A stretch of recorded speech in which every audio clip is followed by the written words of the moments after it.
Hello, and welcome to Grug Gaming, and welcome back to our playthrough of Dominions 4. In our last episode, we saw how our mages continue to not listen to our orders. I'm trying one last thing with a group of mages here in the north to see if they are able to listen to us, because I think getting control of our mages and keeping them from following the false orders of whoever's infiltrated the College of Magic is going to be the crux of whether or not we're able to win. Baratos has a very large army on the border of the province that we just took, so we're going to see if they attack us next turn, and if our mages are able to hold them off through the power of their fire spells. We're continuing to assault Helheim's main fortress, so let's go ahead and see what happens.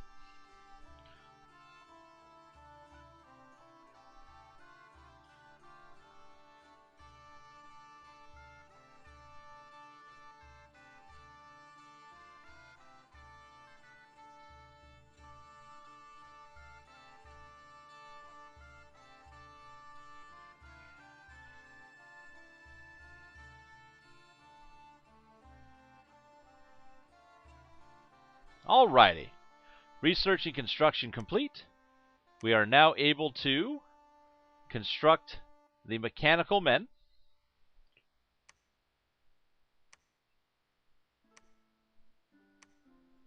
A proclamation from Baratos. It looks like they have a new prophet that they've named. Because we didn't have any province defense in this province, they were able to march right in, and our troops decided to go right into the castle. Not a problem. We'll be able to assault right out at them next turn. An unexpected event. A handful of magic gems has been found in a deep ravine. We're continuing to destroy the gate at Fort Helheim, but we're not ready to attack. We're under siege, again, where they marched into our province. And we're curing some of our wounds and battle afflictions. So let's see what we're up against here. 120 units, mostly spearmen, a couple war elephants. And in this army, we have just our main block of troops and our guards. We're going to change these guys to, again, hold and then attack, because we're no longer assaulting a fortress. So 120 units versus this. I think we're going to want a couple more units in that army, but I don't think we're going to be able to get them there anytime soon, since we're still assaulting Fort Helheim. They're going to charge into us eventually. Let's go ahead and see if we figured out the magic. We're continuing our assault here. We want to continue our housekeeping of forging these items, even though so far they've been useless. We have 12 earth gems. We need 15 in order to cast that new spell we just researched. So let's transfer some of these air gems that we're not using into astral pearls, and then those will transfer back into earth gems. We should now have enough to summon the mechanical men. With that summoning set in, leaving our other recruitment as normal.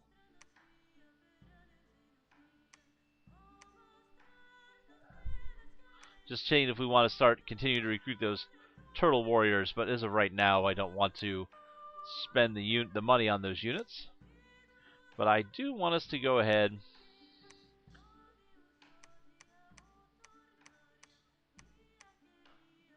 and start building up a backup force here in case this goes horribly wrong. Which, the way things have been going for us so far, wouldn't surprise me. Just in case we do lose this territory, I'm going to bump up the province defense here again. And the hope of this is maybe not that we'll hold this, but we'll at least wipe out some troops if they decide to move farther if we lose this attack. So let's find out if we're going to be victorious in our attack against the besieging forces in that province.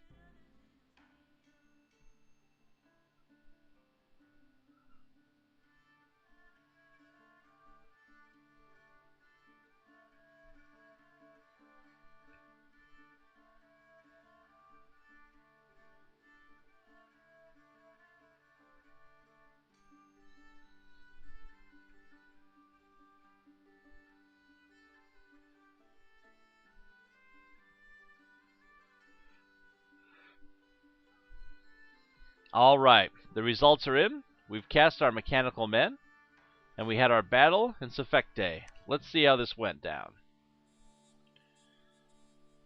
So we have our troops sallying forth, our small set of soldiers to hold up anything coming at our mages themselves, against elephants, spearmen, more spearmen. Of course, I somehow chose their captain. More of their spearmen. In the back, some archers. I'm seeing a couple priests here, but not a lot of mages that we need to worry about. And it looks like, luckily, they've also managed to bring along a single barbarian chief. I don't know why, but he's here for the fight. So let's see what happens with our magic plan. I think I figured it out, folks. We are about to see a huge number of fireballs launch across this field.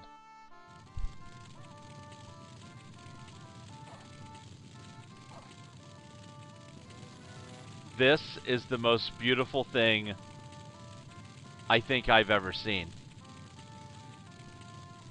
in my life. We don't seem to be having a lot of effect.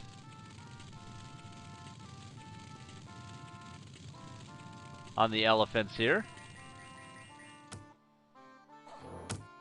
But I think I figured out what was causing the problem.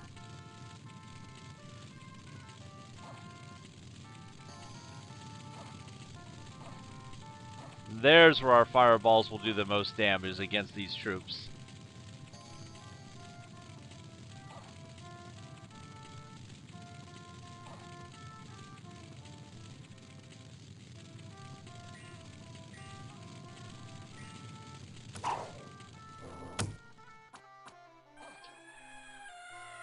The elephant troops, because of the fire damage, are routing from the battlefield. This is the best thing we could have seen happen. And now our fireballs shooting directly into the enemy armies.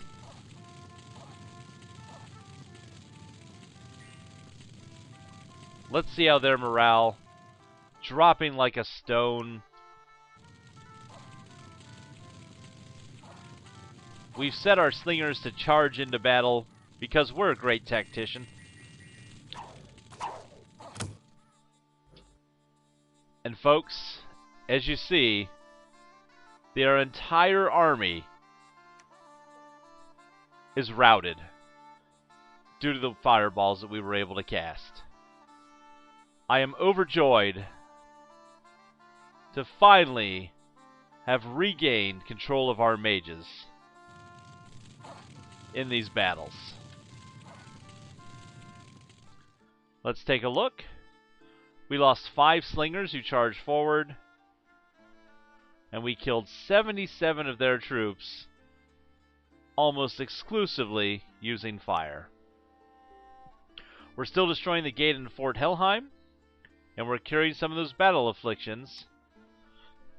What we changed to fix the issue was we removed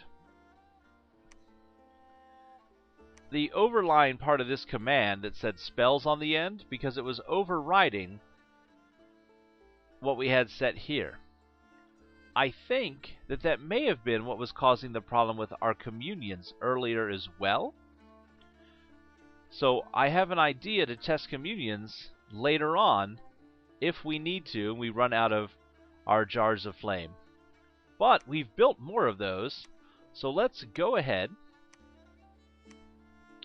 and outfit even more mages to act as catapults of death on the battlefield.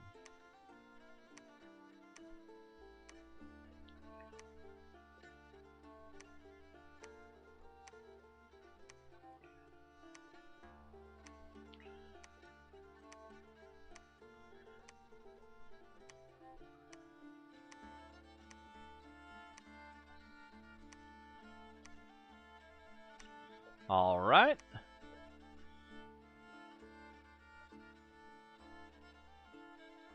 Oh, looks like that one doesn't have it yet. There we go. We also need to reinforce these troops a little bit.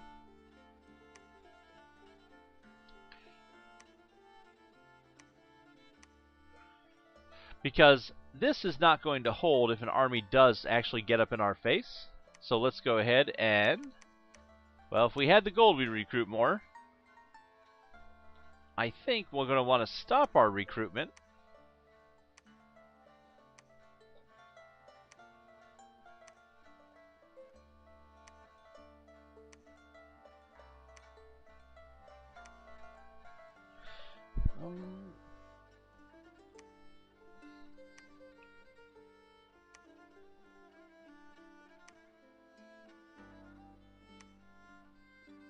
There's nowhere I wish to actually stop recruitment right now, but we need to have our troops up there. So we'll go ahead and cut down our recruitment here to a smaller number. We have enough standard bearers. And let's take that gold and spend it up here on a couple more troops. There we go. All right.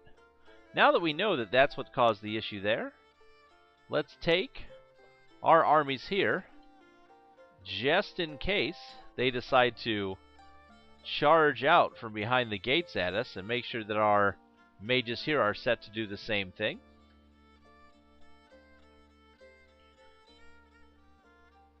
We're going to end one more turn.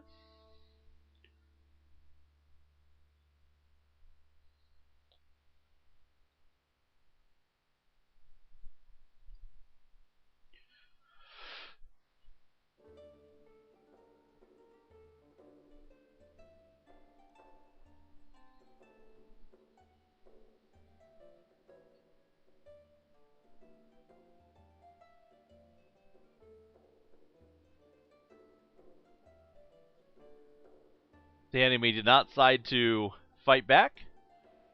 Well, they did. They came back at us here with more troops. We need to make sure we put some province defense in that next time. Unexpected events. Unrest +5. Found some people drowned in the swamp. Some say they are victims of human sacrifice performed to appease the spirits of the wetlands. Handful of gems have been found in a hot valley. Some fire gems. CM the Augur has foreseen a major event that will occur in 6 months' time. One night there were 3 moons, an omen of great fortune to come. Luck has increased worldwide. That's great. We can now charge into this fortress. We have that siege in Sefekte, and we're curing some afflictions. Let's see what's in Sefekte right now. 60 units, mostly heavy spearmen, 2 huge war elephants. I think we're going to go ahead and repeat our strategy from last time.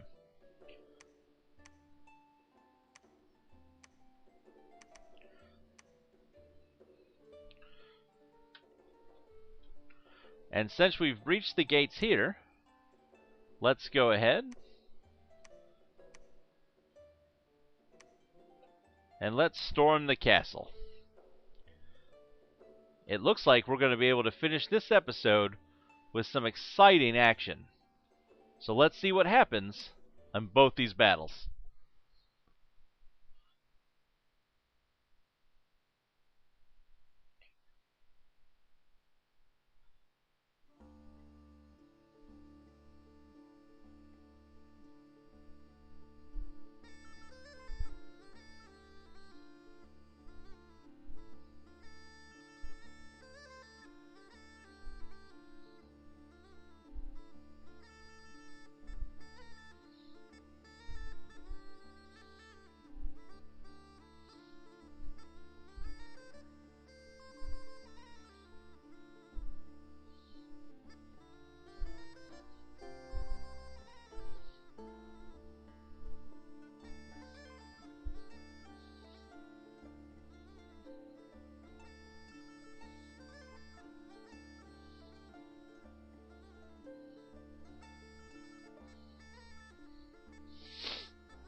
This has got to be one of the longest turns we've seen so far to let the game calculate.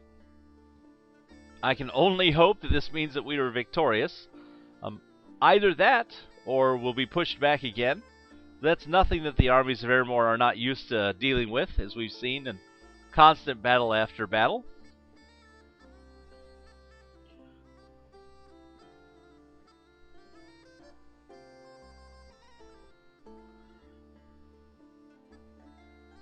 I have a feeling that may be the battle with Ner'zharuth.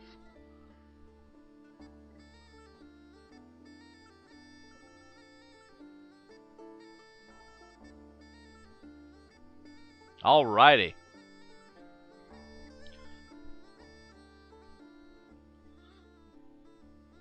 Let's take a look and see how things turned out. Ooh, so Abyssia telling us again we're at war, even though we've been at war for a while. There's a battle in Gwerth. This is where we have that castle in the south. It looks like they've attacked with their troops against our province defense. So let's take a look at Abyssia's troops real quick in this episode. You can see that they have these Abyssian infantry here, who are fire resistant. They cause heat around them. Wasteland survival. Okay defense skill, but look at this protection. They have extremely heavy armor. Our javelins aren't going to do a lot of damage to them. The other section, their regular infantry, same thing. Because these don't have a shield, they have a lower defense skill, but look at this protection number right here. They're going to stand up to almost everything we throw at them. Luckily, with a fire resistance of 25, our fireballs are not going to cause any damage to them either. We're going to need to come up with a different solution to battle them as far as magic goes. In the background here, we can see that Tygar, the warlord, same thing. Fire resistant, causes heat. He's ambidextrous and carries 2 axes to fight with. All around, great protection. Low defense skill, easy to hit. But when we do hit him, he's protected against everything because of his armor. You can see that Abyssia's soldiers are almost all based around this idea of having heavy, heavy armor. And it looks like they've got a few summoned creatures here to do battle. Most likely one of their mages summoned those and just sent those along. Let's go ahead and watch them destroy this province defense real quick. It'll be interesting to see if we kill any of them. And, yep, our guys are done. That was great. So, that's a territory where our main battle force is actually inside of the fortress. That was just the province defense. We have our battle in Sefekte, where we march forward with our army of mages, who are now doing what we want them to. We have the elephants that we saw earlier, all of these spearmen troops. We're going to run this at the highest level speed we can.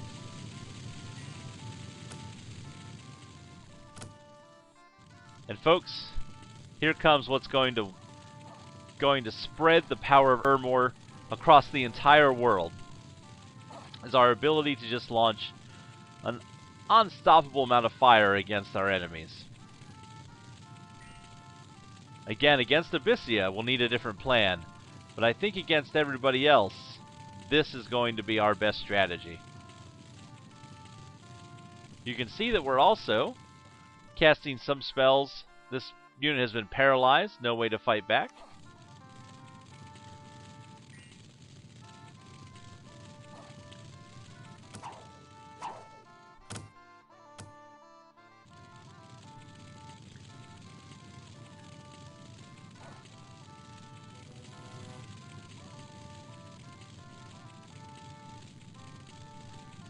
Their morale should be dropping pretty low by now.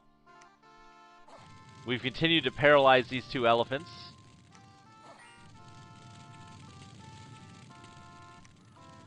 We're just causing damage and destruction throughout their entire army.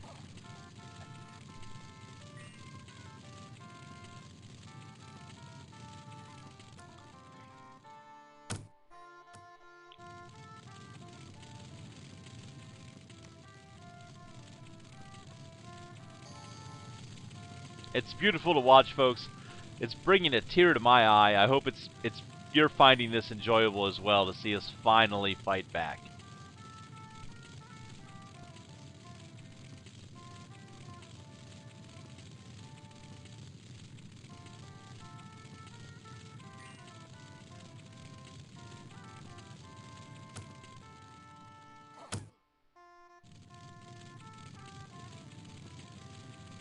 And it looks like we've routed their armies finally. So in that battle, again, we lost one slinger, took out 51 of their armies. Almost completely wiped them out. We didn't get their captain, unfortunately, but we did cause massive damage across the rest of their army. And then we had the battle in Helheim, folks. So here we have several of our mages, our troops, against Ner'Zharuth, their god. And it looks like they've also summoned a gelatinous cube that can actually devour and swallow our troops whole, which could cause a problem. Let's see how we do.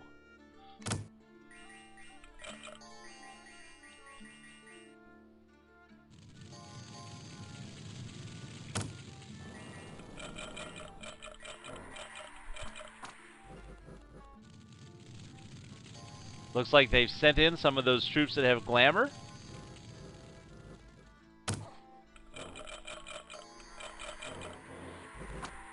And they're summoning in more and more of these undead behind them here. Our fireball's wiping out some of these troops. Let's look at our morale, still at 15. Every time you hear that sound that sounds like someone drinking through a straw, that's them summoning more and more of these undead armies. Our banishment can cause some damage, and we have our prophet with us here, casting those holy spells in the background.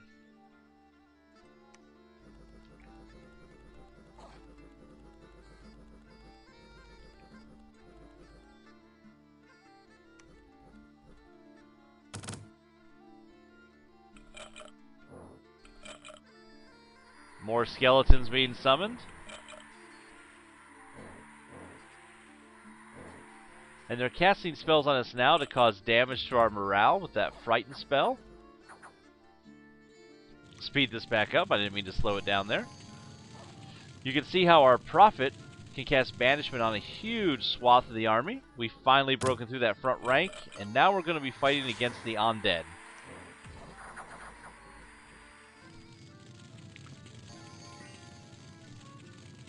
And this is where our mash banishment spells, the fire spells from our mages, is going to really come into its own.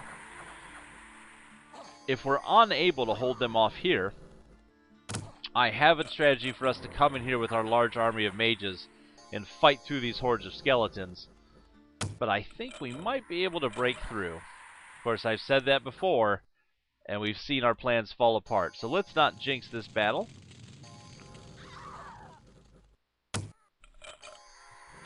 The only problem is it's hard to see what's happening right here, the very front lines of the combat. They're continuing to summon these hordes of skeletons.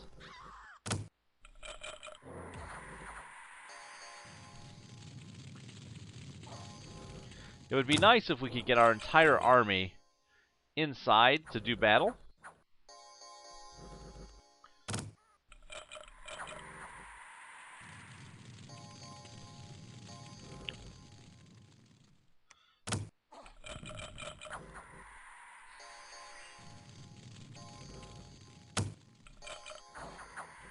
This gelatinous cube is getting closer. And they're still summoning hordes and hordes of skeletons.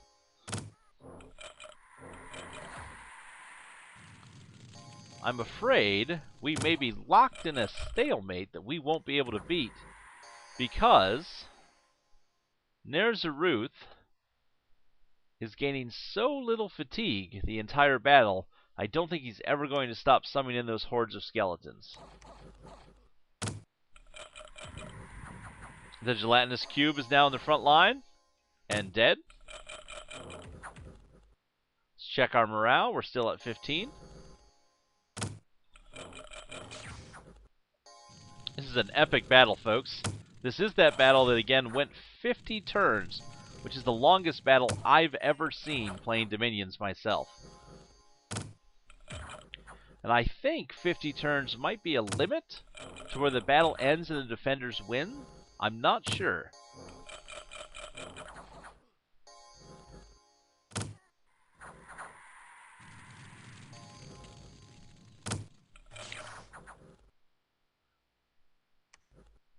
Again, our morale is still holding. Oh, they've routed us, it looks like, or at least part of our army. Yes, part of our army has routed.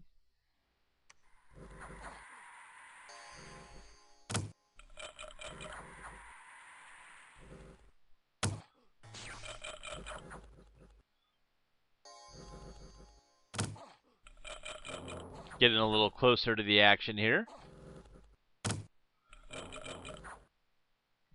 This limitless wall of undead is just a problem to deal with.